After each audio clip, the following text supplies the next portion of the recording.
Hey everybody, wanted to send this quick message to you and let you know everything up to right now has been graded. So not this week's current work, the discussion that you guys submitted last night obviously hasn't been graded. That won't get done until next week. But week 3 content has been graded. Your grades are up to date up to this point. I wanted to reflect real quick on the cardio intensity, where it talked about the use of an RPE, or the rate of perceived exertion scale. You'll find those types of scales actually all throughout any academic institution in the health and PE setting, typically in fitness centers and weight rooms. But you'll also find them in the gyms like 24 Hour Fitness or Bally's or Lakeshore or wherever you exercise. You should see those types of charts. And they are really good at connecting, instead of having to take a pulse constantly to assess heart rate. You can really connect with your intensity levels and where your pulse may be according to the subjective component or the subjective chart, that corresponds with the numerical chart. So if you're exercising at at a pretty hard intensity and you feel like you're at 15 or 16 on a scale of 6 to 20, your heart rate's probably in the 150s to 160s, and that's pretty rigid stuff. So in any case, I wanted to also highlight that obviously when you work out harder, your heart rate will go up, as well as the numbers in the RPE scale, and vice versa. Also, the cardio assessment for that one, again, that was my first time actually having that as an assignment for this class, and so I was pretty relaxed on the grading. But I will also say that when your heart is getting worked out, the heart doesn't care what type of cardio work you're doing. The heart just cares that you're doing cardio work.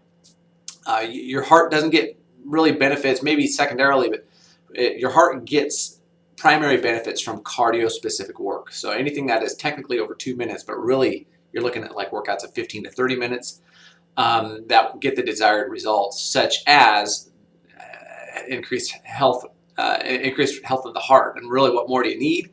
Typically, people want results in the mirror. That's the stuff they want to see. So what do you do for that? Well, typically you got to work out a little bit more, between 20 and 40 minutes, and also integrating a couple of days a week of, I'll say, speed training, where you're playing with speed, where you're maybe doing some intervals or some up-tempo work, just really working out a little bit harder. And also balancing that with a little bit of cross-training or resistance training. But it's really when you start to work those fast-twitch muscle fibers that you start to get results. Years ago, I had a student who, she came into me after about 6 weeks of boot camp, and she said that she had always done, she had kind of that pear-shaped body. Wide her hips, narrow torso.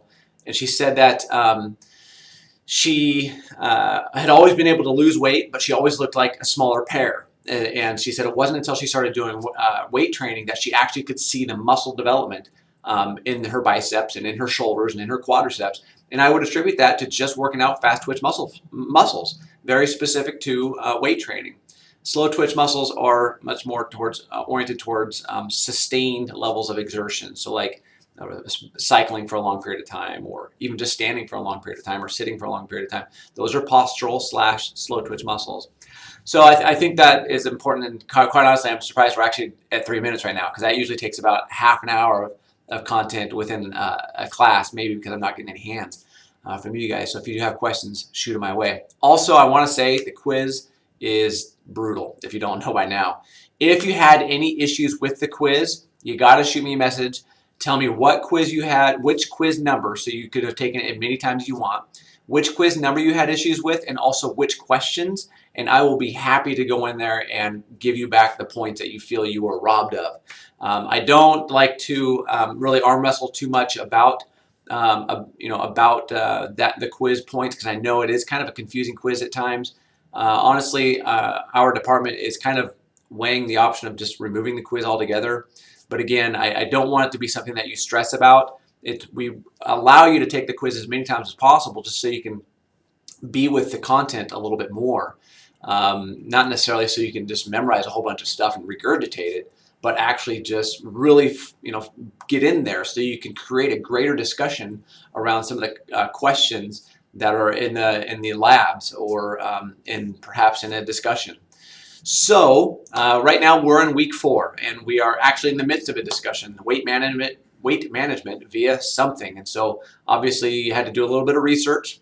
I will also say that next week in week 5 on Wednesday, so actually a week from yesterday, the week 6 module will open. And it's going to be on it. The topic that week is in week 6 is going to be on nutrition.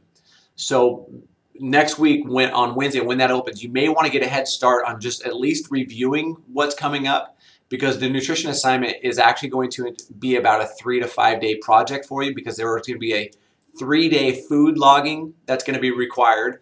I don't need the actual logging of the food, but I will need your food content separated into 2 groups, and there will be more information to come when that module opens up. And as you know, you can always email me, or some of you have my number. You can text me. In fact, I'm quite confident I just got a text from one of your peers just now. You probably didn't hear it, but I did. In any case, I hope you guys are doing amazing. It's a beautiful day. It's supposed to get pretty nice later, and I'm heading to Y East Middle School to watch my daughter run track. So, and I'm also on the Lacamas Heritage Trail quite frequently. So if I see you guys out there, be sure to say hi. And if I don't, I will see you in a couple of weeks when we meet. Whenever we meet, it's on the syllabus, and I just looked at it sometime 2 weeks from now. I want to make sure it wasn't going to be on Mother's Day weekend. And the irony is my wife's going to be out of town that weekend. So whatever. In any case, we meet, I think, in 2 weeks. Whatever. All right. So if you guys have any questions, unbelievable. We're under 7 minutes. This is really exciting. If you guys have any questions, please just shoot me a message. See you later.